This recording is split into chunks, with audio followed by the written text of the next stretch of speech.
faz Obrigado. parte da nossa vida, o Senhor faz parte da nossa empresa, e o Senhor também faz parte dessa obra da Associação de São Jesus, que agora em São Paulo ficou ao nosso encargo, meu e do Claudionor. O Senhor faz parte dessa obra, Obrigado, muito porque se não obrigado. fosse a sua intercessão por nós, naqueles momentos mais difíceis, se não fosse o seu carinho, se não fosse o seu exemplo, se não fosse a sua força, quase como de um pai mesmo para nós não poderíamos estar aqui hoje. E eu tenho uma alegria imensa de poder estar junto com o Senhor agora e ouvindo o seu testemunho, viu, Muito Padre obrigado. Gilberto. Padre Gilberto, muito obrigada por tudo que o Senhor fez por nós. Essa casa, essa obra, esse trabalho, em tudo isso o Senhor está presente. Foi aqui que eu celebrei a missa. Foi a outra Não, foi casa. na outra, era a mesma empresa, mas a outra casa. É outra casa, né? Que eu não estou lembrado muito bem, né?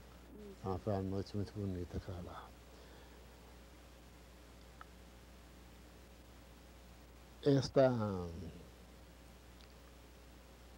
Este programa Nas Mãos do Oleiro, aliás, não, é um achado, a gente não pode dizer um achado, porque o Espírito Santo sempre nos ilumina, nos inspira, e ele dá a palavra, mesmo que seja de um modo puramente no sentido de comunicação.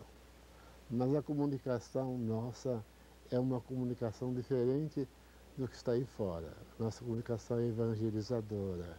Então, essas palavras que aparecem, mesmo no sentido do, do, do termo, da palavra, porque abre esse,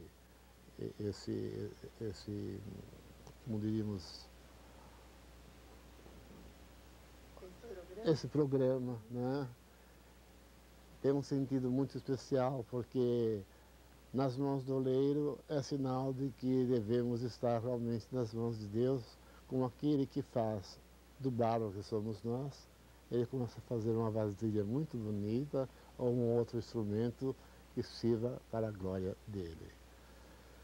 Se você quiser saber, se vocês quiserem saber, qual seria o título desse momento, desse programa, eu diria, não sei se vou conseguir falar, mas seria por que eu quis ser padre um dia, há muitos anos atrás, quando era menino, de uns 12 anos mais ou menos, né? Eu nasci na cidade de Ribeirão Preto, nasci num desses bairros do Ribeirão Preto, chamado Vila Tibério. E foi meu mundinho, né, de criança, e depois, já mais próximo ali da igreja, a minha mãe me levava muito na igreja, e lá me tornei coroinha. Tinha um senhor que me explicava tudo em latim, né, as respostas em latim, e eu ficava decorando as coisas em latim, então me tornei coroinha. Nessa igreja abençoada, muito querida por mim, é uma paróquia, chama-se Paróquia de Nossa Senhora do Rosário. Nessa paróquia eu fui batizado, fui coroinha, fui crismado. Dali saí para ser seminarista num seminário menor. De modo que... E depois, quando voltei, né, celebrei a Santa Missa cantada nessa igreja, e tornou-se, para mim, um sentido de toda uma vivência, de um tempo de viver. A igreja matriz tinha, então, como altar-mor, aqueles altares que ainda existem e que são pegados na parede, atrás, que o padre rezava a missa de costas para o povo, né? Mas eu conhecia assim, desse jeito. Mas depois que me tornei sacerdote, alguns anos depois, né, eu vi que o padre tinha mudado, um outro padre qualquer. Eram padres claretianos, padres filhos do Imaculado Coração de Maria, missionários filhos do Imaculado Coração de Maria, claretianos. E aquela imagem linda de Nosso Rosário, eu a vi no dia que eu fui visitar lá a igreja, etc., fora, portanto, já um outro altar. Não, o altar continuava lá, mas o altar para servir a missa é como agora, recuado, ou na catedral, em outros lugares, que era para o povo, evidentemente. Mas a imagem permanecia num lugar, num canto da casa do padre lá. E eu estava com mais outras duas pessoas, eu falei, meu Deus, se eu pudesse ter essa imagem comigo. Então, essas pessoas ouviram falar e depois adquiriram do padre e me deram de surpresa num dia que eu fiz o aniversário sacerdotal e me deram então. E ela está comigo até hoje. Eu a repintei, quer dizer, a reformei por inteiro. Está muito linda. Coloquei uma coroa muito bonita na cabeça dela.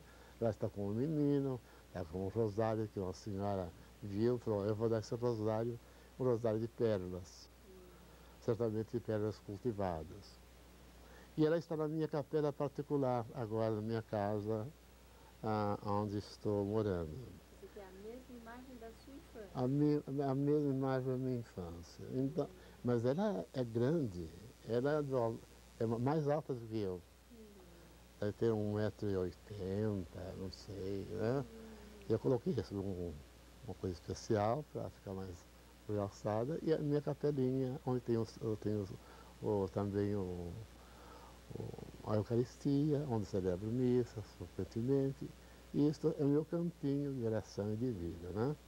Onde também eu faço forças, eu recebo forças para poder caminhar.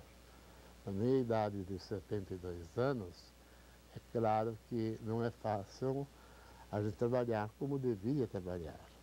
Mas tenho sobre os meus cuidados um seminário de formação de futuros sacerdotes para a formação carismática católica, isso quer dizer. Esses rapazes todos, e as irmãs também do conventinho delas, elas chegam até nós procuramos fazer sempre uma seleção muito forte, muito vigorosa, né? Então, são muitos rapazes que procuram, mas nem todos têm, na realidade, a vocação que pensam ter. Ou então, aquilo que realmente eles desejam.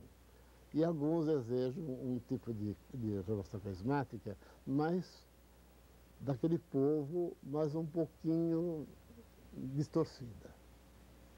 Boa, não má, mas um pouquinho distorcida, que seria melhor a gente enquadrá-la, a gente não pode enquadrar o Espírito Santo, né, pelo amor de Deus, mas a gente tem que colocar alguma coisa que realmente provoque no povo uma realidade e não um sentimentalismo apenas. Uma realidade do Espírito Santo realmente em nós, para vivermos de Deus, vivermos a nossa espiritualidade carismática, porque a renovação carismática católica tem uma espiritualidade e que ainda nem sempre se fala claramente sobre essa espiritualidade. Mas quando a gente vai notando, observando esta espiritualidade, a gente nota que bate com os princípios da igreja no meio e até agora é a mesma coisa que vai seguindo, portanto, é uma coisa querida por Deus, querida pelo Espírito Santo, querida por Senhor Jesus. Voltando à minha infância, ali, estando com os padres, eu gostava de ver o padre celebrando a missa, me encantava, um menino muito alegre. Minha família católica, nasci num berço cristão, graças a Deus. Então é natural que eu tenha sentido o desejo de ser padre. Mas não estava claro. Foi quando eu terminei o meu grupo escolar, o antigo grupo escolar, chamava-se grupo escolar, né? Agora você fala do primeiro grau de 8 anos, né? Que engloba então o ginásio também, o antigo ginásio. Eu fiz só 4 anos de grupo primário, grupo escolar, o terceiro grupo escolar de Ribeirão Preto, que está na Vila Tibério, pertinho da igreja.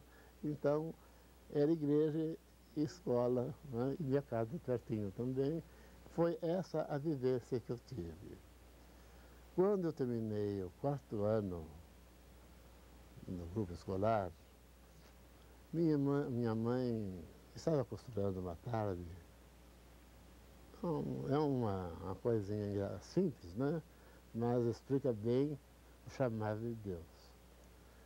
Ela falou: meu filho, você fez já tal diploma de grupo escolar. Eu não posso te fazer mais estudos. E nem não sei o que você pode ser. O que você gostaria de ser? Você gostaria de trabalhar em alguma fábrica, em algum lugar? Vai procurar, meu filho, porque nós precisamos, somos pobres. Éramos pobres. Tinha uma casa né, para a gente morar, mas éramos pobres. Aí eu falei: mãe, eu gostaria de ser padre. É verdade que você já falou algumas vezes para mim, meu filho, que você gostaria de ser padre. Mas olha, é muito sério isso. Pense bem. Não, eu gostaria de ser padre, mas não sei como fazer para ser padre. Ah, vamos falar com o padre vigário lá na paróquia. E fomos falar. Né? E imediatamente o padre falou: tudo bem, era fim de ano, já janeiro mais ou menos. E em fevereiro, um padre dos coletianos de lá estava me levando para Rio Claro para ser seminarista menor, né? Seminário menor do claretiano. Nessa ocasião, eu tinha 12 anos e meio. E assim passei lá 4 anos. É incrível que alguém diga assim: imagine fechar esses meninos ainda na adolescência e ficar muitas a 7 chaves, etc. Mas você sabe quantos anos eu fiquei longe da minha mãe? Sem vê-la? 4 anos. 4 anos. Era assim, era assim. E hoje ninguém suporta nada. Precisa dar um tempo para eles visitarem os pais e coisas. É um tempo diferente. É um tempo diferente que a gente tem que entender que o que foi no passado, embora haja tesouros maravilhosos do passado que não podem ser perdidos, mas estão sendo perdidos, foram perdidos já, eles têm que ser revividos. E é o que eu desejo fazer. Eu desejo fazer com esse seminário realmente uma redescoberta dos antigos valores, colocados em roupagem nova, evidentemente, mas os valores sejam os mesmos de sempre, desde o começo do cristianismo.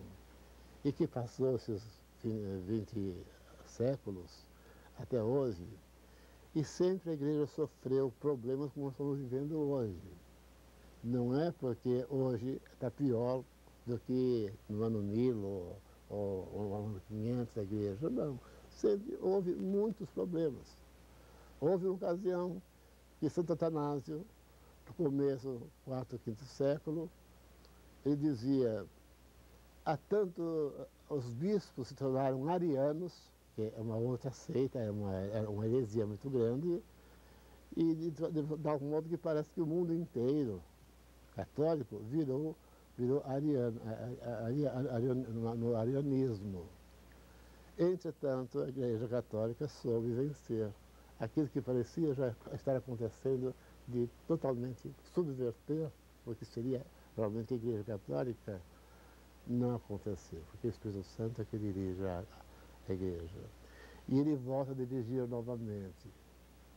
Há muitos, já sabemos que há muitos sacerdotes, muitos bispos até, que não apreciam a renovação carismática. Mas eu gostaria de dizer uma coisa. Eu estou falando uma coisa, eu estou falando mais ou menos um pouco, porque eu não preparei isso para falar. Porque é o Espírito Santo que vai falando e eu vou me colocando, né, sem uma... Quando você começa a conhecer a renovação carismática e realmente deseja entender a renovação carismática, e você é batizado ou batizado no Espírito Santo, acontece uma coisa que é inefável, não tem modo como falar. Há uma experiência de Deus para nós, uma experiência muito sensível até. Outros, ao receber o Espírito Santo, não têm nenhuma experiência no momento. Eu não tive. Tem uma religiosa e uma senhora, as duas vivem ainda hoje, as minhas madrinhas, né, de batismo no Espírito Santo. E me chamaram em particular na sacristia delas, né, dessa irmã, essa religiosa. E o grupo de oração ficou orando por mim. Ela me pegou pelo braço e me levou para lá. Você quer receber o Espírito Santo? Eu falei, claro que quero receber. Estou preparado para receber o Espírito Santo. Eu sei que eu tenho o Espírito Santo, mas o modo como vocês estão dizendo, eu quero receber. Nós podemos, padre, colocar as mãos sobre o Senhor? Mas claro que pode, à vontade. E aí começaram a rezar em línguas, eu não entendia muito bem, punham as mãos, etc. E elas perguntavam de vez em padre, você está sentindo alguma coisa? Eu falei, não, não estou sentindo nada. Só aquilo que sempre foi. E rezaram mais de uma hora, não sei quanto. No final, mas fala, padre, alguma coisa assim enrolada, como nós estamos falando agora, que é a oração do Espírito Santo. E eu falei, bom, eu posso imitar vocês, mas eu não vou sentir nada, eu falei, não estou sentindo nada. Então eu comecei a falar alguma coisa, mas sem poder sentir nada realmente. E até o final, terminou tudo, voltei e não me senti nada modificado. Mas, por incrível, ficou alguma coisa que eu não podia explicar nos dias seguintes. Todos os outros dias seguintes, isso aconteceu. Eu sou padre carismático novo ainda, há 10 anos agora, né? Em dezembro, dia 9 de dezembro de 87, que eu fui batizado, até às 3 horas da tarde, me lembro na capela. Essas coisas eu guardo bem. Há coisas, há fatos da minha vida, eu guardo datas, guardo até o perfume daquele momento, né? E foi assim que depois, começaram as férias, eu fui descansar, etc. Mas eu comecei a sentir um desejo de oração, rezar muito, rezar constantemente. E eu não conseguia ficar sem deixar de rezar. Embora na minha casa, de férias, etc., né? Mas eu procurava alguma coisa que eu não sabia bem explicar. E assim foram crescendo, e até hoje Nosso Senhor me conserva assim. Espero que, pela misericórdia de Deus, Ele me continue sempre dando esse desejo de continuar realmente carismático, no sentido profundo, não no sentido dos simplesmente dons de cura, ou de milagres, ou de profecias. Não é isso que eu procuro. Eu procuro viver intensamente a vida de Deus em mim, com profundidade de oração, por fazer, portanto, as minhas orações. Eu sempre fui um padre, para a graça, a misericórdia de Deus, um padre bom, mas bom. Modesto. Não, eu realmente me sentia que fazia as coisas normalmente como a igreja determina. Queria que fosse. fosse, que é aquele tempo que eu estava vivendo também. Mas houve um momento que esse despertar no Espírito Santo foi uma descoberta para mim. Muitos dizem que perde isso. Eu não perdi. Tendo em vista a obra, né, que o senhor colocou nas suas mãos, Bom, filho, porque esse seminário é uma coisa muito linda, muito preciosa para a nossa igreja, né, Padre Beto? eu acredito que o que aconteceu na minha vida, 3 fatos mais dolorosos aconteceram na minha vida. A primeira doença, vou falar em doenças agora, porque no próximo ano eu vou receber uns 20 a 25 rapazes novos. É. Que lindo. Padre, então começa naquela parte da doença, que já está rodando. Então, eu quero informar claramente a respeito dessa depressão que eu tive. Que se alguém de vocês ouvindo o que eu vou falar, nunca se desesperem da mesma doença que eu tive. Essa doença foi a primeira doença a entrar na minha vida e foi a última a sair. É a doença de uma depressão muito grande.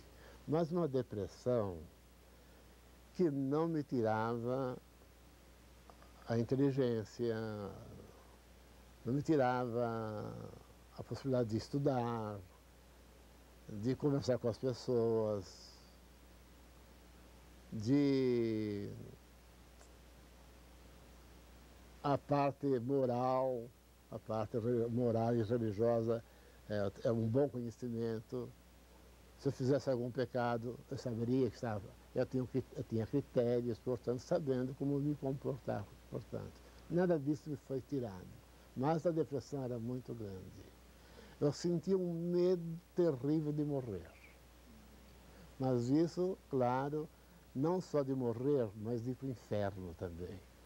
E isso, logicamente, Deus foi permitindo em minha vida para, eu acredito hoje, com felicidade, com alegria, eu digo, e já passou essa época, nem entrando na relação carismática eu me livrei disso, só depois, mais tarde ainda, em 1990. E eu passei o seminário quase todos, seminário maior e menor, quase todos debaixo dessa pressão. E o que dizem hoje síndrome do pânico, eu tive muitas e muitas vezes essa síndrome do pânico ao estado de morrer, de achar que estou morrendo, e de medo. O coração a 150, a 200, vai saber quanto, né? Me sentindo sozinho porque não havia um médico na hora me dar uma injeção, não, eu fui sofrendo também. Isso muitas vezes aconteceu. Isso faz o pessoal sofrer muito, mas é verdade. E eu tenho experiência. Por isso que eu entendo bem os rapazes também, as moças, os homens, as mulheres que vêm conversar comigo. O Senhor me preparou para ser praticamente, me perdoem, mas espécie de um padre que entenda a direção espiritual. A direção espiritual e, em parte, uma direção também psicológica. Me formei na psicologia da vida mesmo, sofrendo os embates todos da vida, nos piores sofrimentos. Vamos deixar isso de lado, que eu vou dizer como terminou isso depois. Ainda com esses problemas todos muito sérios, e trabalhando bastante, fundei junto com outros sacerdotes, várias faculdades. Estou trabalhando ainda nessas faculdades como um dos diretores. E, ao mesmo tempo, tenho que cuidar de manhã da parte, porque de manhã eu posso aproveitar que os rapazes estão estudando, na faculdade também. Então eu posso dar para mim de manhã para as faculdades que eu dirijo também com outros padres, 2, 3 padres, 5 padres, aliás, né? Mais diretamente um padre e eu, um padre, mas os dois mais à frente, constantemente. E nessa época, em 1985, estando de férias,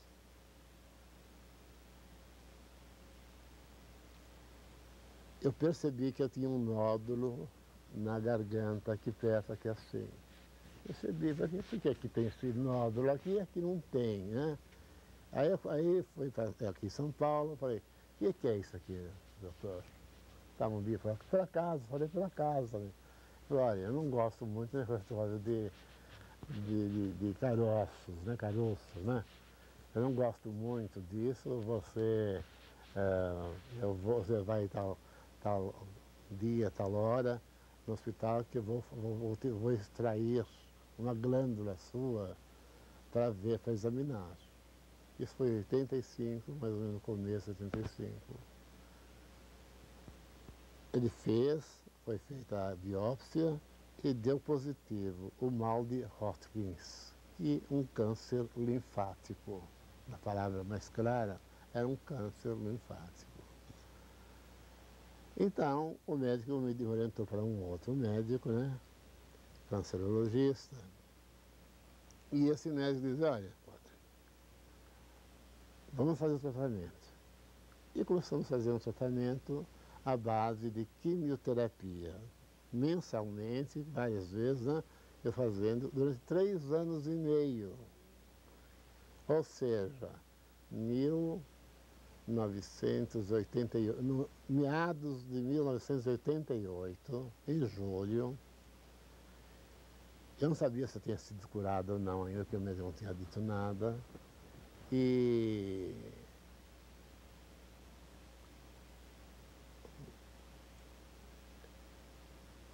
eu comecei a sentir que minhas forças estavam diminuindo. As pernas não estavam mais funcionando, até para levantar. Numa semana, uma certa doença dominou meu corpo.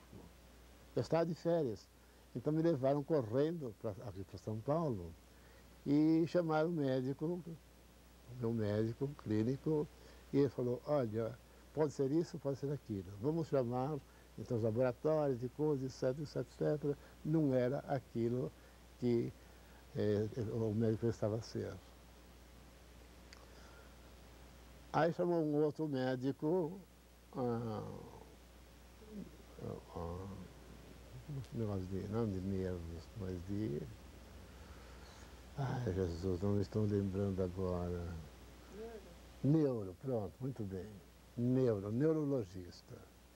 Mas o médico mandou o médico auxiliar dele, como chama? O médico assistente. Era dia 2 de agosto, vou dizer para vocês agora, data do meu aniversário. Os bolos, tudo mais, estavam todos preparados, estavam na geladeira, ia ser uma festa à noite muito bonita, era 2 de agosto, mas quando o médico me viu, imediatamente ele telefonou para o outro médico, mandou vir imediatamente para o hospital, mandando uma ambulância, mas que não precisou, eu fui no meu carro mesmo, me levaram. E lá às 10h30 da noite, deixou todo mundo lá na casa, né? Todo mundo foi embora. E o médico, nessa noite, tirando o licor, né? Examinou, eram 10h30 da noite e disse, olha, padre, é um mal muito grande, mas quem sabe se eu escapa. Falou assim mesmo. Era uma poliradiculoneurite. Uma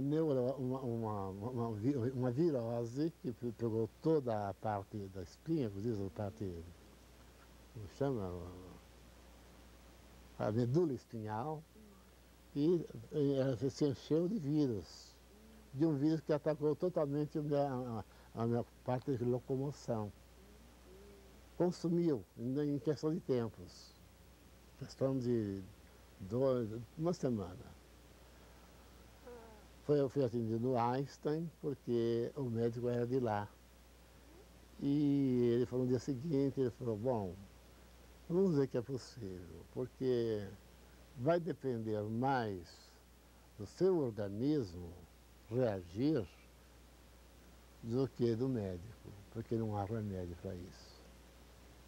Falei, bom, louvado seja Deus, né? Vamos nos entregar à vontade do Senhor para que Ele faça o que quiser de mim. Isso foi dia 2, dia 3 no dia seguinte. No dia 4 era festa de Santa Cura d'Ars.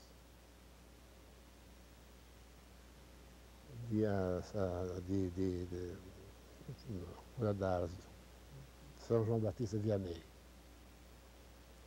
Falei para a pessoa que estava comigo, eu tenho a impressão que São João Maria Vianney me curou. Eu não tenho certeza, mas acho que a partir de agora eu vou reagir. Falei. Porque a primeira coisa que, quando me levaram embora da minha casa, foi o que eu peguei foi o meu breviário, que é o texto que eu tenho lendo comigo, né? E a Bíblia. E essas coisas eu não larguei mesmo, alguém lia para mim, porque eu não tinha força nas mãos, comia tudo, ficou tudo torto, né? Enfim, uma coisa dolorosa. Aí o médico mandou um outro examinar o corpo com coisinhas especiais, não sei o que posso dizer, examinar eletricamente, né? Os reflexos, né? E o médico, devia ser o 5º dia que eu estava lá já. Ele disse, olha, padre, eu acho que o senhor vai curar mesmo. Fiquei quieto, acho que vai estar pelo caminho, não sei. Quando terminou 10 dias, e o médico só me dava vitaminas, coisinhas assim, né? Acredito que uma das vitaminas que é mais própria ou menos para isso é a vitamina, não vou dizer agora não, porque eu posso me confundir, e eu não gostaria de colocar isso, né, para alguém usar, pensando que depois deu certo. O certo é que não tinha remédio, mas podia, quem sabe, alguma coisa ajudar. Assim sendo, o médico disse, olha, padre, vai, ele é um médico judeu, embora crente em Deus, mas era judeu. Está tornando um padre, né? Tudo muito bem. Vai para casa, padre, porque aqui você vai gastar muito dinheiro. A sua recuperação devia ter acontecido ou não acontecido. Quer dizer, ter morrido já. Porque se atingir a respiração, os pulmões e atingir a deglutição, acabou, não há mais possibilidade nenhuma. Então eu fiquei na espera de Deus, né? Fiquei esperando para ver se Nosso Senhor queria alguma coisa de mim, rezando, continuando a rezar. Mas nesse 10º dia o médico disse, olha, vai para casa e vou mandar meu médico assistente 2 vezes por semana para ver a situação. Piorando, corra para cá. Mas não piorei. Fiquei, o médico vinha, andava, coisa assim, etc. O médico mandou que eu fizesse como chama? Fisioterapia, né? Um rapaz foi lá algumas vezes, né? Fez a fisioterapia. Isto devia ser o dia 13, mais ou menos, de agosto, 14 de agosto. E então fiquei na sala de baixo, eu morava na casa alugada, né? Tinha a parte de cima onde eu dormia, os quartos, e embaixo a sala. E eu fiquei dormindo ali na sala porque eu não tinha força para subir, né? Então, tudo pegou dado na boca, tudo. Foi uma coisa dolorosa, uma coisa horrível, né?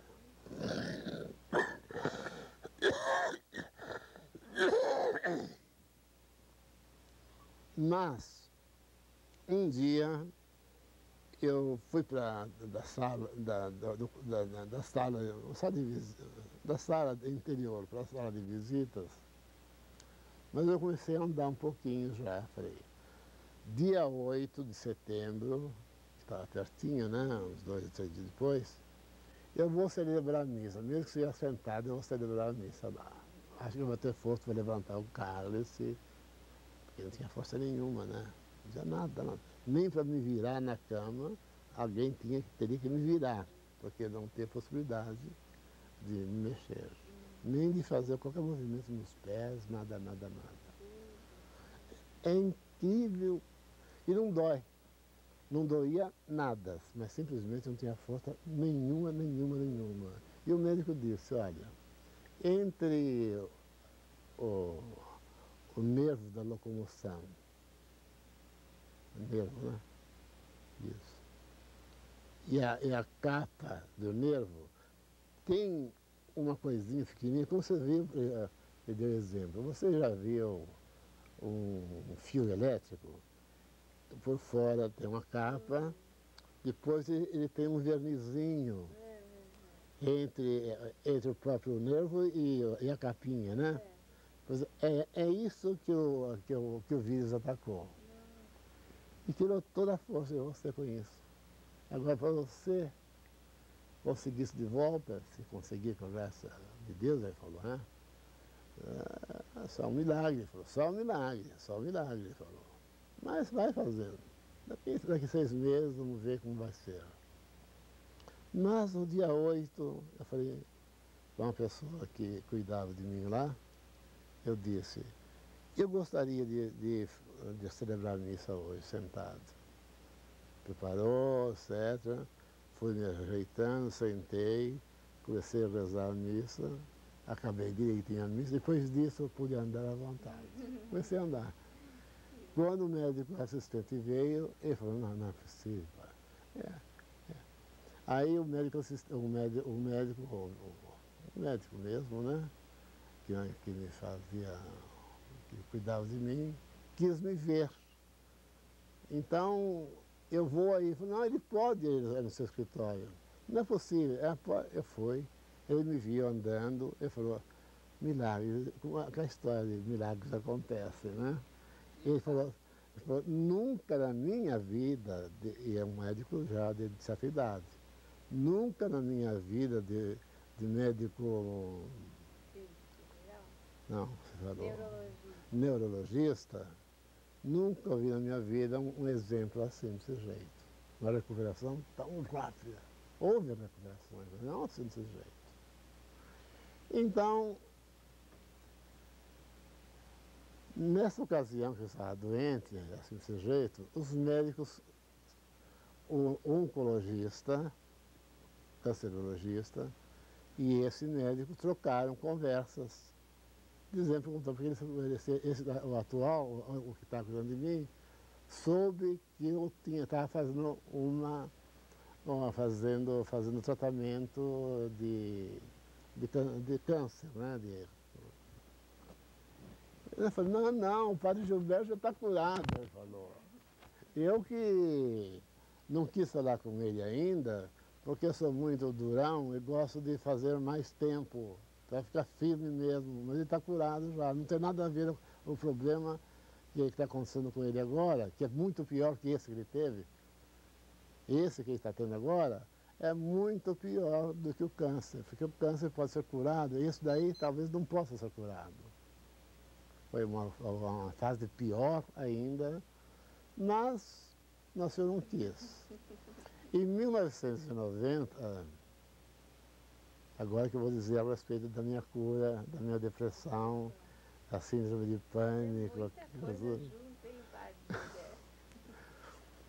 Eu estava já na renovação carismática uns 3 anos, mais ou menos, né? Um casal veio falar comigo em casa, padre, o senhor não quer cuidar Nós vamos fazer um retiro e gostaria que o senhor estivesse lá para celebrar as missas, para ouvir confissões, porque nós temos já um pregador que é um leigo. O senhor pode aceitar? Eu falei, mas meu Deus do céu, será que eu posso? Né? Nós estávamos saindo de doenças tão grandes, né? Eu falei, vou. E vieram me buscar e foi. A partir de então, acabou tudo.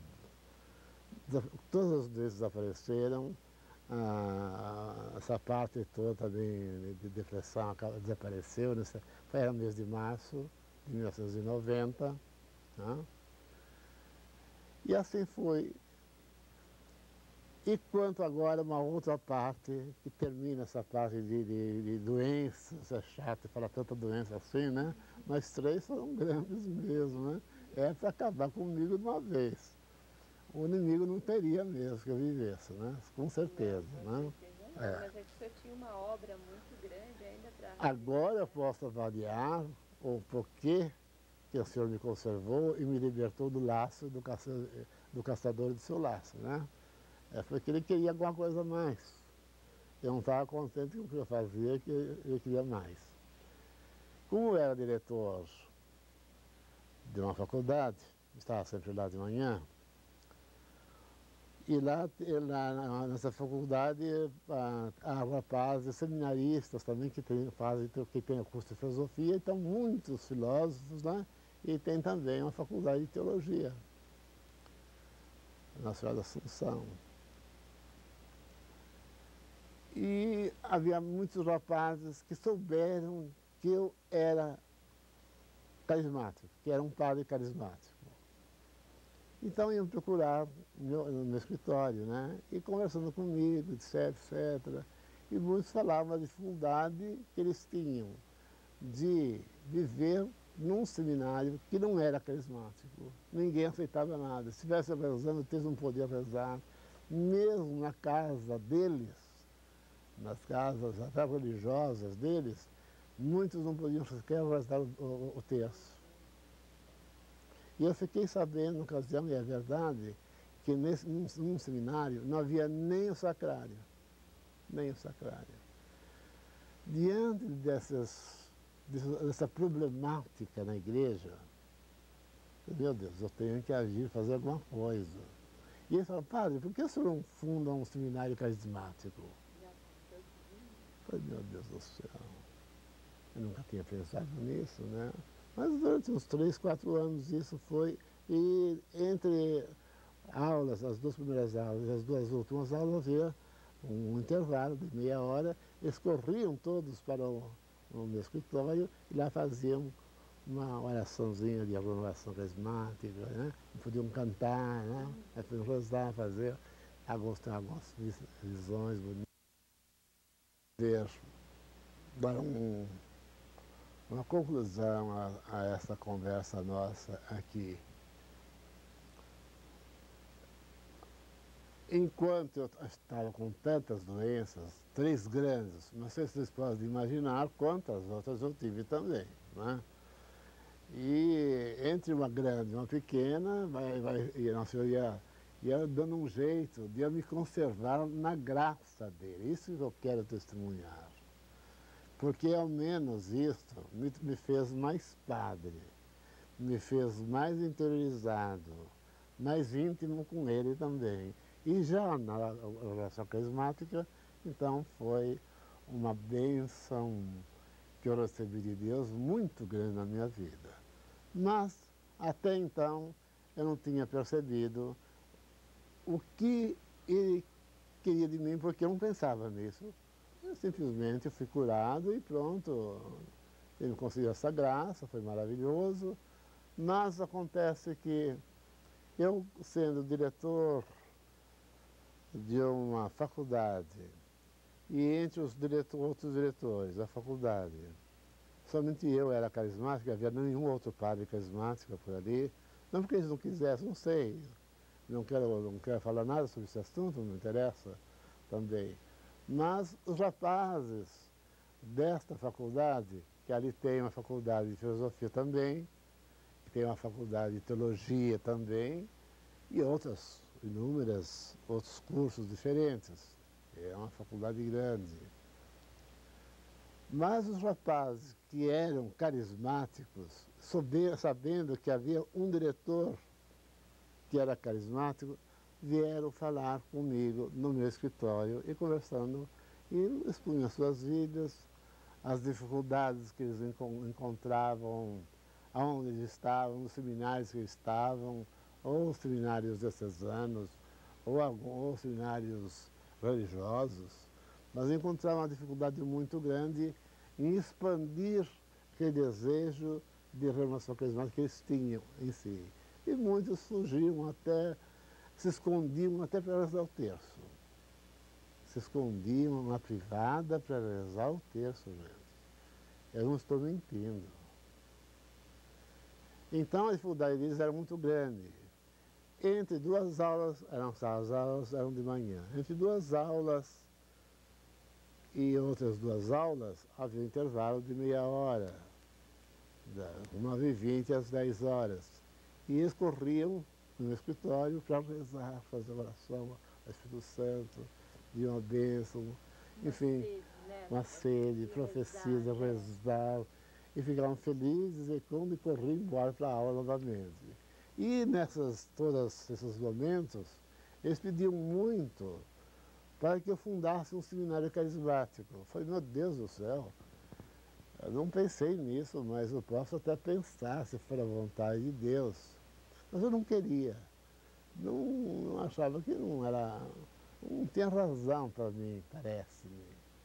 Mas depois, através de uns 3 ou 4 anos nessa fase, eu reparei que realmente Deus queria alguma coisa diferente para mim.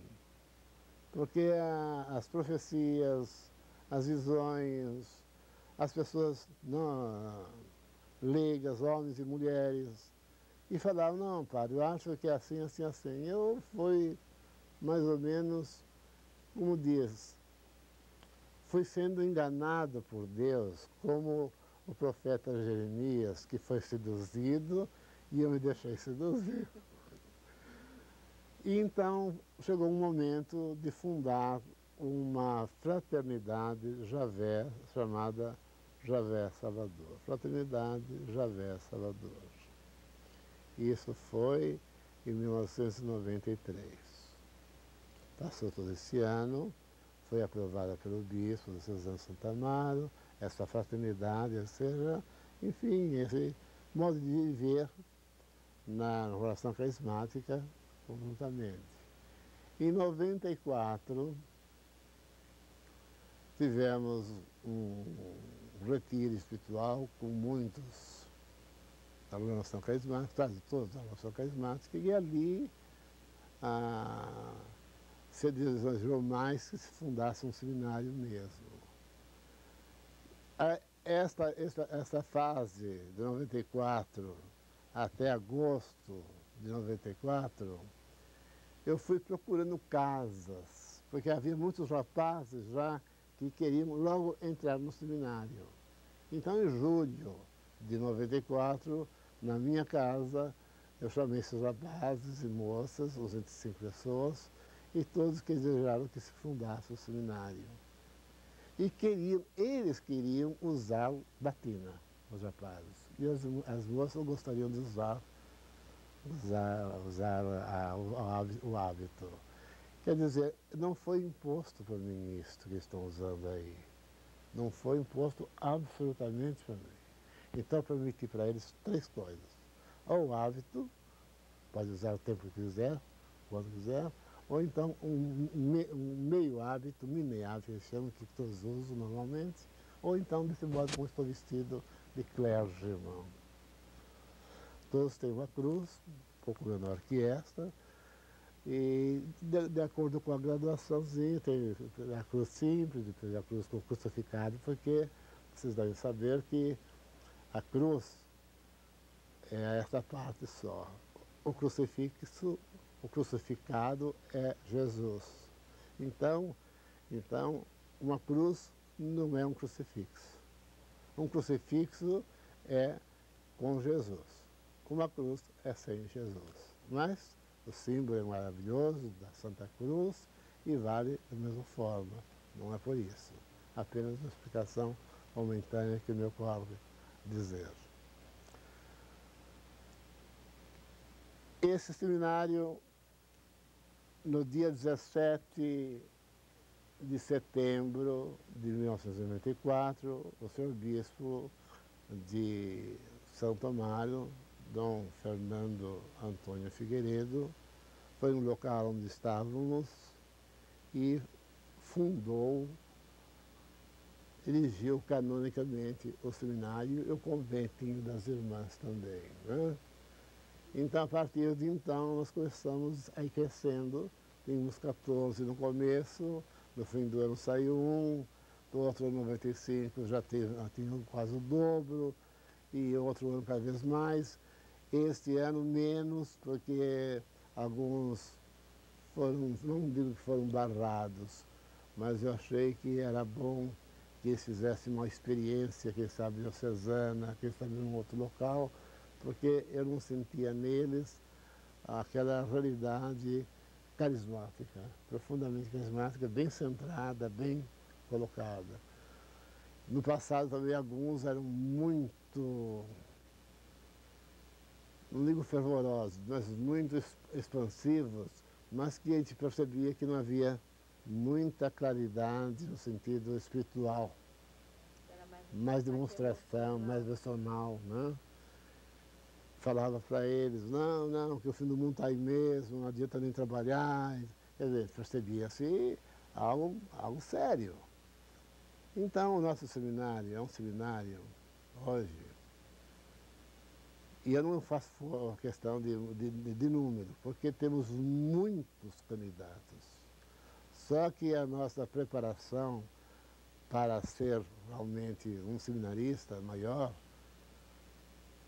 do Seminário Nacional de Pentecostes, lá está a figura dela, né? Ela tem que se pautar por um caminho de normalidade dentro da espiritualidade carismática, a tornar-se normal em muitos momentos, em muitos modos. Como eles, não foram todos os pastores da igreja, deve organizar esses movimentos carismáticos e colocá-los na realidade de que eles precisam saber direitinho, para que o povo não se sinta apenas fervoroso num dado momento, depois foge, vai embora e desaparece. Ou então ficam lá fazendo um número qualquer, mas sem se santificar realmente. A renovação carismática veio para ficar. O Espírito Santo não vai se retirar, não. Mas pertence a nós cultivar essa intimidade com o nosso Senhor, realmente. E que eu procuro, pela graça de Deus, porque sofri muito na minha vida, não dava para entender, agora eu entendo que nosso Senhor quis essa obra, então eu estou me dedicando a ela. E já disse para os rapazes, agora eu vou responder e vocês nunca, talvez, possam chegar a entender aquela expressão de Jeremias, Senhor, tu me seduziste, eu me deixei seduzir. Está muito bonito no começo, muito entusiasmado, mas continuar. O barco em alto mar, não dando mais para voltar, e os sacrifícios que isso exige, porque exige um investimento muito grande. 30, 40 rapazes, num lugar, vocês podem entender que precisa de uma lavanderia, precisa de um refeitório grande, precisa de uma capela grande, precisa de salão de estudos grande, precisa de quartos e uma porção de coisas, e comida, lavar. Então, o empreendimento em si é um empreendimento, é como se fosse uma firma. Ela tem que se sustentar e ser sustentada. É claro que, pela misericórdia de Deus, pela graça de Deus, eu recebo de muitas pessoas, carismáticas ou não até, porque há muitas pessoas que não são carismáticas e nos ajudam também. E faz uma doação mensal, tornando-se padrinhos e madrinhas, homens e mulheres, para ajudar um seminarista determinado. E assim nós temos, cada seminarista tem uma porçãozinha, né, de padrinhos e madrinhas para nos ajudar. E assim nós vamos tentando. Os rapazes, quando vão lá para o CEASA, né, o CEAGESP, né, com a furgão, eles vêm carregadinhos, eles dão tudo. Eles abrem lá o compartimento de fios, como chama? Aquelas salas de fios, como que é? Meu Deus do céu. Bom, eu fiz mais do que fiz. Mais ou menos um frigorífico, né? E eles abrem e vão empurrando caixas fechadas, de tudo. De frutas, de verduras, de legumes, batata, cebola. E é disso que nós vivemos. E é tanto que nós temos que dar para os outros. Tá? Temos lá cuidando também lá dos pobrezinhos que estão próximos de nós, há uma crechezinha também, há uns velhinhos também, há as irmãzinhas que nós cuidamos também, entregamos tudo para elas, né? E há outras coisas que nós vamos dando porque não podemos segurar, porque não temos como guardar. E isso se estraga. Então, quanto mais nós damos, mais recebemos, inclusive. E a misericórdia de Deus está aí. Então, gente, para terminar, se isso serviu para alguma coisa, que sirva para fervorar aquelas pessoas, carismáticas ou não, mas que desejam amar muito o Senhor Deus, a Nossa Senhora, ter muito amor ao Espírito Santo, a Jesus sacramentado, para viver na graça do Espírito Santo. Porque é a maior graça nos últimos tempos concedida à Igreja de Deus. Eu posso pedir licença para o senhor para mostrar alguns dos meninos que estão no seminário? Claro, evidente, pode chamar. Então vamos chamar, vamos ver como é que a gente consegue enquadrar nesse ambiente Pode, pequeno. pode ir. Pede para eles descerem. Eu vou lá falar com eles. Pode sentar aí. Pode começar? Jorge, fala um pouquinho da sua participação nessa obra tão bonita. Diz para as pessoas que estão ouvindo se você está feliz, como é que você se sente nesse seminário. Olha, me sinto feliz, realmente, muito feliz nesse seminário, né?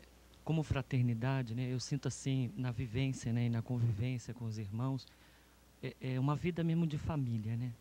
Não ficou muito distante assim da minha casa, não, né? Eu pensei assim que, né, talvez fosse fazer essa experiência, né, fosse ser assim algo diferente, né? Mas eu vi que não, porque na minha casa também nós somos muitos irmãos também. Eu tenho um pai, mãe vivos, né? Tenho essa graça, né, de ter uma família que passou assim para mim muitos valores, né, valores cristãos, né, do amor, da compreensão, né, do diálogo. Então, e na minha casa, agora que eu convivo junto com os meus irmãos, eu sinto essa mesma coisa, né? É o que me dá assim força, né, coragem, às vezes também na dificuldade, né, de enfrentar assim os obstáculos que tem, né? Porque essa obra eu sinto, eu vejo assim, é um sinal de Deus, né? É uma obra de Deus, né? E por ser de Deus, tem toda essa dificuldade, tem toda, né? Então isso dá força, dá ânimo, né? Dá coragem, né? Nos momentos que está assim difícil, e não só nos momentos difíceis, mas nos momentos alegres também, para agradecer a Deus, né? Nos momentos meus de oração pessoal, na casa, né? Diante do Santíssimo, né? Pedindo ao Senhor que dê força, dê coragem. Me sinto muito bem mesmo, né? Espero, né, cada vez mais corresponder, né? E fazer assim, compreender e corresponder àquilo que Deus quer, né? De mim nessa obra também. Muito obrigada. E o que você teria para falar para as pessoas que estão se assistindo ali para cá? Eu acredito assim que somente a minha fidelidade a essa vocação é o modo que eu posso agradecer a Deus por eu ter ingressado no Instituto Missionário Servos de Javé Salvador. Para nós e particularmente para mim, o Padre Gilberto é hoje, né, um São Francisco para os franciscanos, um Dom Bosco para os salesianos. E essa graça que eu, juntamente com os meus irmãos, temos de ser cofundadores dessa obra é uma alegria muito grande. Dentro da Fraternidade Javé Salvador, eu consigo viver realmente aquilo que o Padre Gilberto sempre nos diz. Ele é o nosso pai fundador. Nós vivemos numa casa de liberdade de filhos de Deus. E é nessa casa de liberdade de filhos de Deus que nós procuramos viver como um novo Pentecostes, né? Esse Pentecostes que vem a cada dia nos ajudar a ser fiéis. Porque eu tenho certeza que se formos fiéis, Deus é generoso e muito generoso para conosco.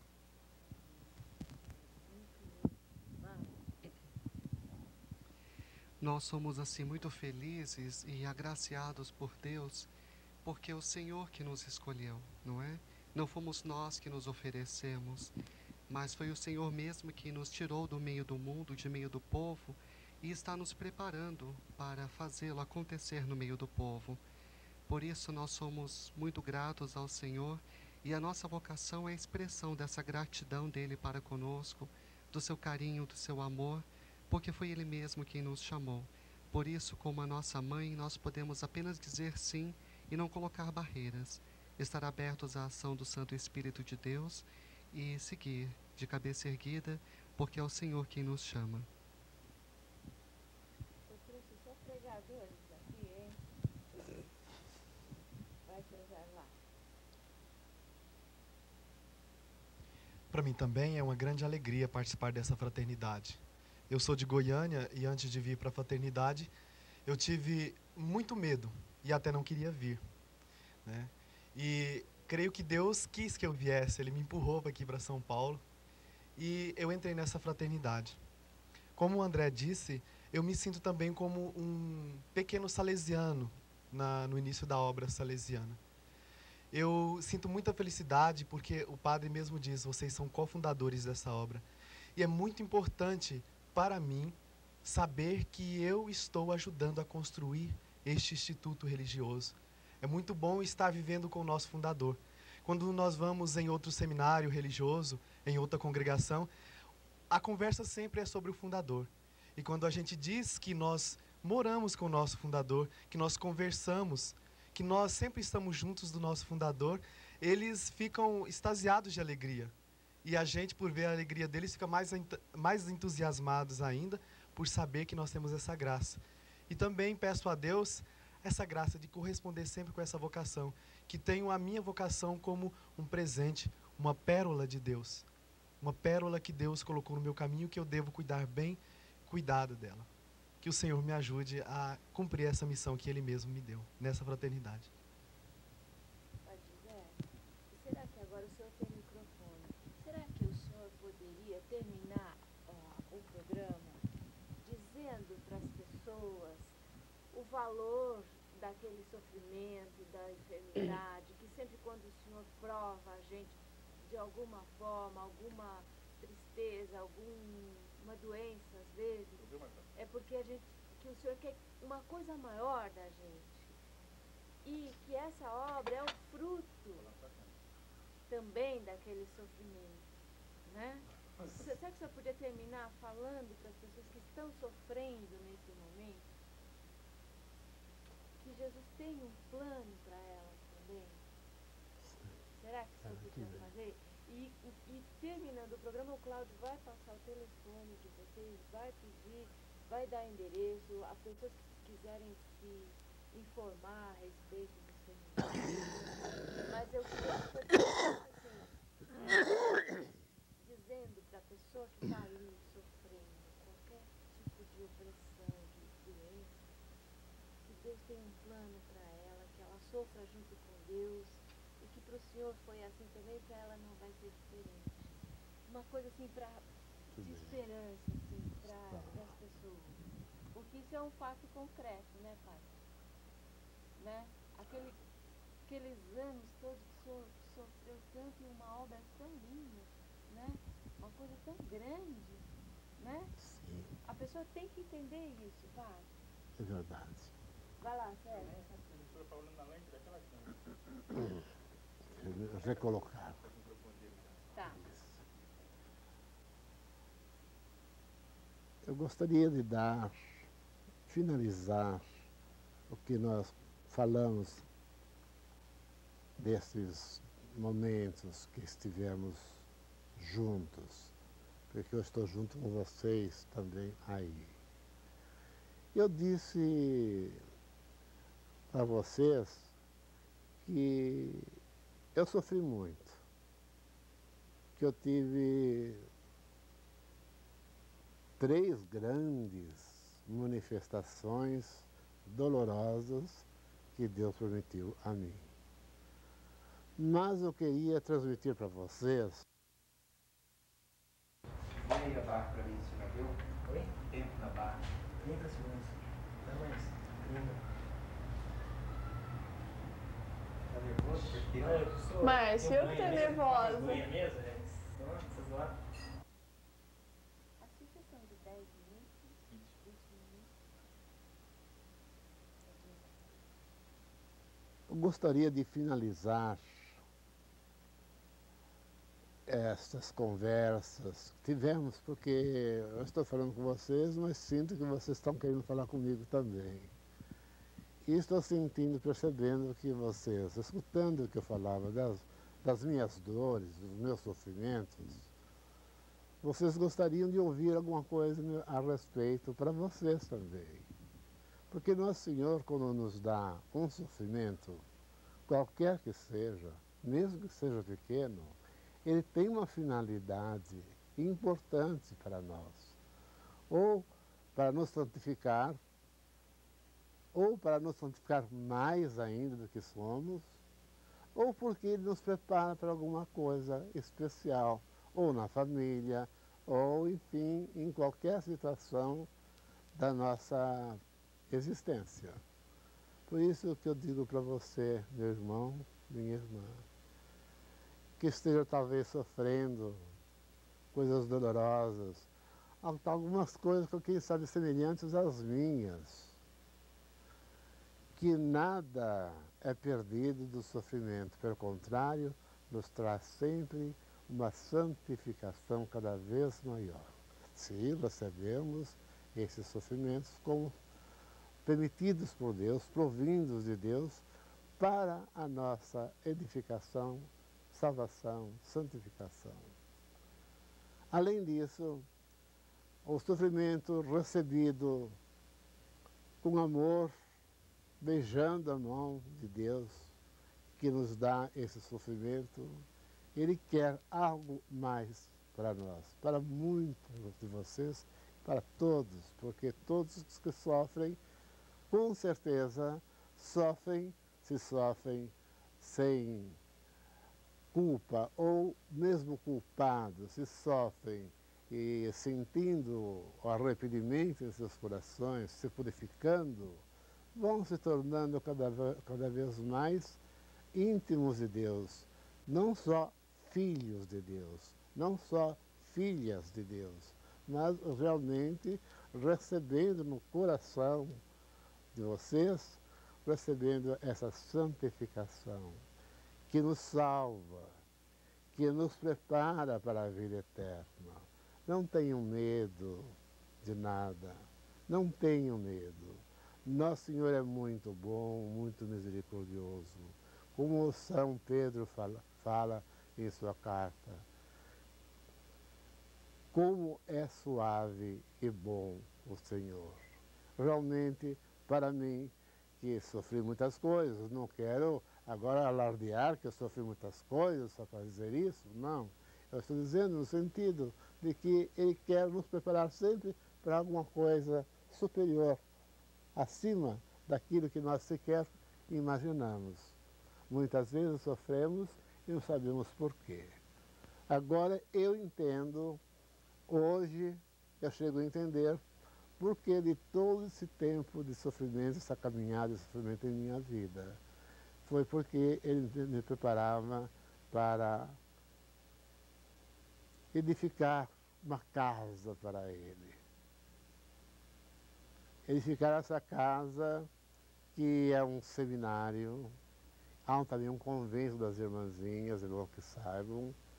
Nós nos chamamos Instituto Missionário Servos de Javé Salvador e elas se chamam Instituto Missionário Servas de Javé Salvador. Há outras expressões também em nossa fraternidade carismática, Fraternidade Javé Salvador. Mas eu quero dizer para vocês, deixar finalmente esta palavra do Senhor.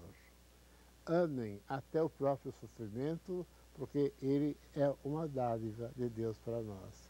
E se eu não tivesse sofrido tudo isso, ele não teria me preparado também para essa obra, que é maravilhosa até aos nossos próprios olhos.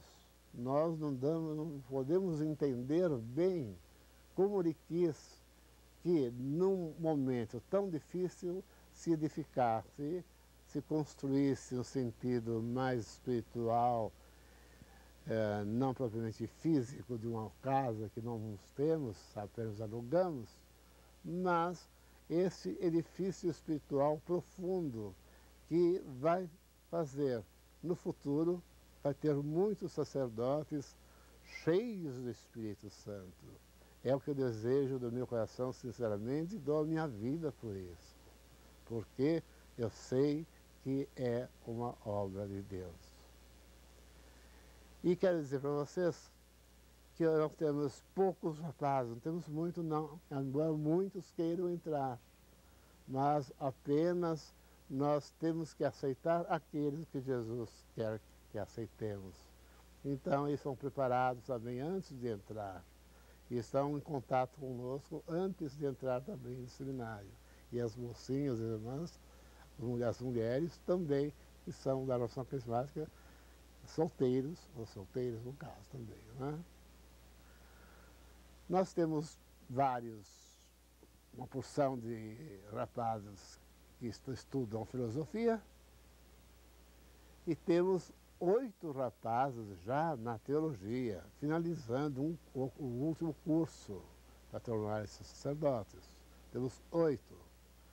Um no 3º ano de teologia e os demais no 1º ano de teologia. E já está no fim do ano, já está terminando o 1º ano de teologia, tem mais 3 apenas. Então, é bom que vocês entendam que dentro de pouco tempo, muito pouco tempo, quase num piscar de olhos, a gente vai ter uma porção de sacerdotes carismáticos, cheios do Espírito Santo, para fazer missões carismáticas com vocês nas cidades, nas paróquias, e ajudar vocês também a se reanimarem no Espírito Santo nas tardes, ou manhãs, ou noites de louvor, em qualquer dia do ano, e também ajudar no sentido de orientar a vida de vocês, porque serão grandes pregadores. A maioria desses rapazes são bons, ótimos pregadores. Eu não sou pregador, eu sou, sim, eu prego a palavra de Deus, não sou um orador, mas sinto em mim a chama de falar de Deus para que essa evangelização do mundo realmente aconteça, não só no final desse século, mas extravasar para os outros séculos. Eu deixo para vocês uma bênção de nosso Senhor Jesus Cristo, para que a vida de cada um de vocês, de cada uma de vocês, possa se tornar realmente uma vida de santidade para este mundo tão perdido dos nossos tempos. Padre Gilberto, eu poderia pedir para o senhor ficar em pé, assim, em frente àquela câmera e fazer uma oração pedindo a cura, a libertação das pessoas que estão nesse momento assistindo o senhor, sofrendo também alguma dificuldade, alguma provação, alguma enfermidade. Que o senhor faça, então, uma oração.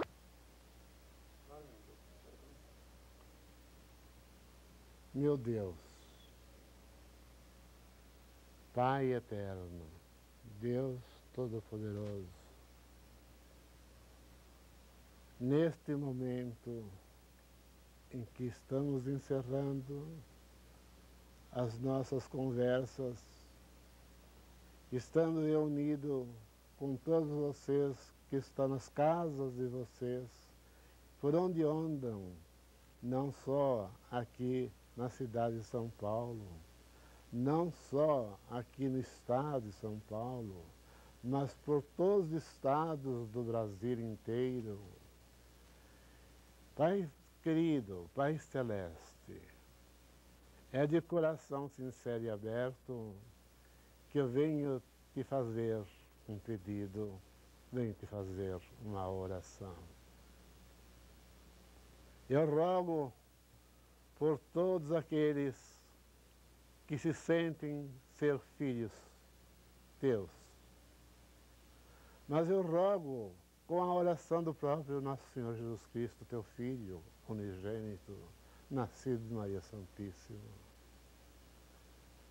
e que padeceu e morreu por nós, mas ressuscitou e está presente conosco, mesmo neste momento que nós conversamos e falamos com todo o povo do Brasil inteiro, oxalá que seja até do mundo inteiro também.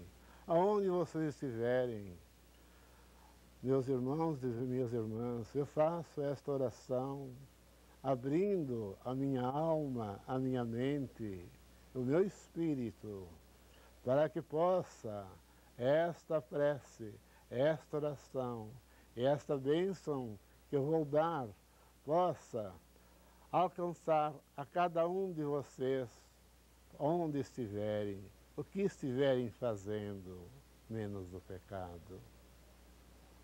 Por isso, eu rogo a Ti, Pai Celeste, por nosso Senhor Jesus Cristo, que é Teu Filho muito amado, muito querido, e que atendes todas as preces que Ele faz por nós, porque Ele é o nosso grande intercessor junto a Ti, Pai Celeste. Eu te peço por aqueles que sofrem, por aqueles que fazem uma oração comigo, pedindo nesta prece, nesta oração, uma cura muito grande, uma cura interior daquelas que eu sofri. Não te peço porque apenas eu recebi a graça de ser curado. Eu peço que todos os meus irmãos e minhas irmãs também sejam curados como eu fui curado pela Tua misericórdia, Tua grandeza, Tua bondade. Eu peço por nosso Jesus Cristo, Pai Celeste.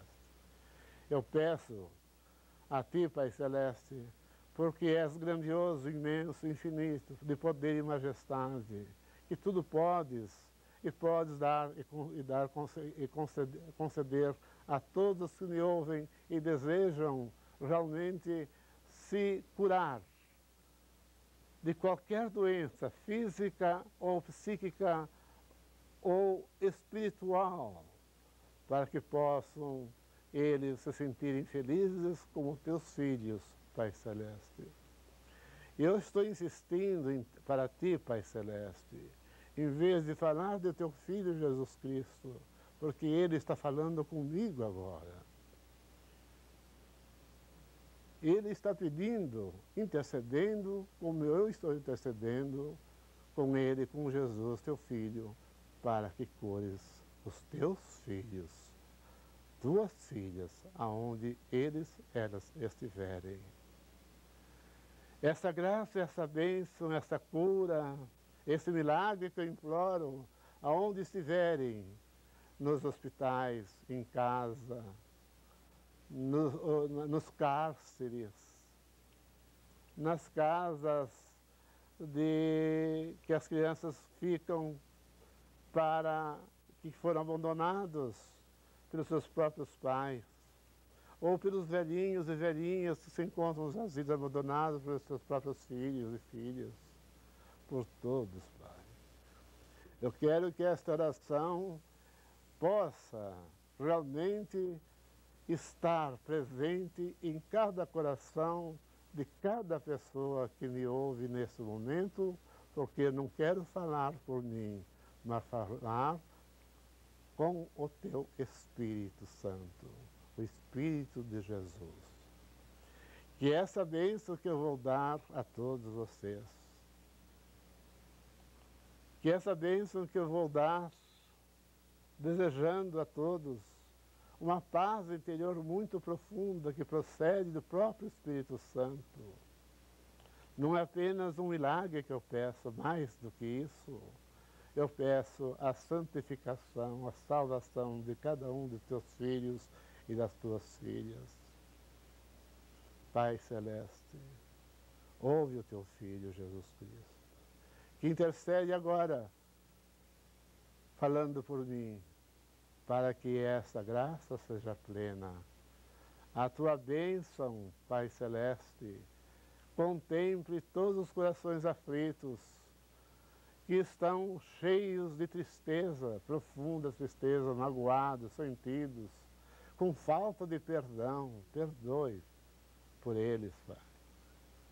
Faça que eles sintam o teu coração paterno junto deles. E rogo por Jesus Cristo no seu Espírito Santo.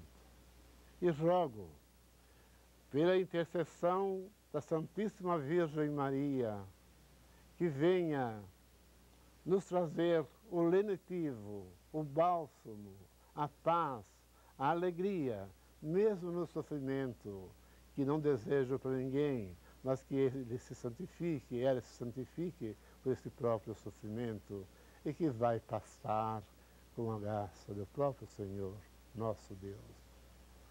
Esta oração que eu faço neste momento, pedindo a Ti, Pai, não é algo que seja só para ser mostrado, mas que seja realmente acontecido. Eu te rogo como nunca te roguei na minha vida, porque eu sei que meus filhos e minhas filhas, porque são teus filhos e filhas, eu acho que posso dizer para vocês que são meus filhos, pela idade que já tenho e a experiência que Deus me permitiu ter, de 72 anos de vida e 46 anos de padre, que isso aconteça de fato em vossos corações. Esta paz, essa felicidade, essa alegria incontida do Espírito Santo, que preencha vocês, os corações de vocês todos, de alegria, ternura, perdão, graça que procede do próprio Deus, Espírito Santo. Por isso, Maria Santíssima, nesse momento, eu te rogo, Mãe, Nossa Senhora de Pentecostes, eu te rogo, Mãe, Nossa Senhora de todos os nomes que teus filhos e as filhas te concedem, te dão e te chamam, onde quer que estejas. Eu te rogo, Mãe, que esta bênção realmente aconteça em todos os corações que a vontade do Pai quiser nesse momento. Por isso, Deus nosso Senhor, tenha compaixão dos nossos pecados, para que, libertos e livres dos pecados, possamos alcançar a tua misericórdia, o teu perdão e a graça que nesse momento te imploramos, Pai Celeste, por Jesus Cristo, vosso Filho, na unidade do Espírito Santo e pela intercessão da Santíssima Virgem e dos anjos e santos. Amém. E que Deus todo abençoe. Eu gostaria que vocês também se levantassem, que são outros meus filhos que aqui estão, viessem rezar comigo, reforçar a nossa oração, a fim de que realmente o que eu pedi, de coração sincero, de alma devotada totalmente a Ti, Senhor, que essas graças aconteçam a todos nós, a todos vocês, homens e mulheres, crianças e pessoas idosas. Shambharaya Mararaya Shingari Mararaya Kamarala Mararaya Mararaya Mararaya Kamara Shambhariri Mararaya Kamarala Shambhariri Mararaya Kamarala Shambhariri Mararaya Maria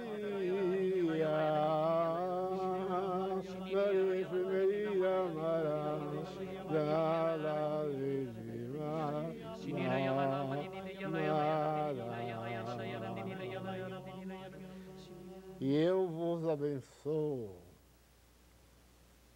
em nome de Deus Todo-Poderoso, em nome de Jesus Cristo, vosso Filho, em nome do Espírito Santo, o Pai, o Filho e o Espírito Santo. Amém. Louvado sejam Jesus e Maria. Para sempre sejam louvados. Amém.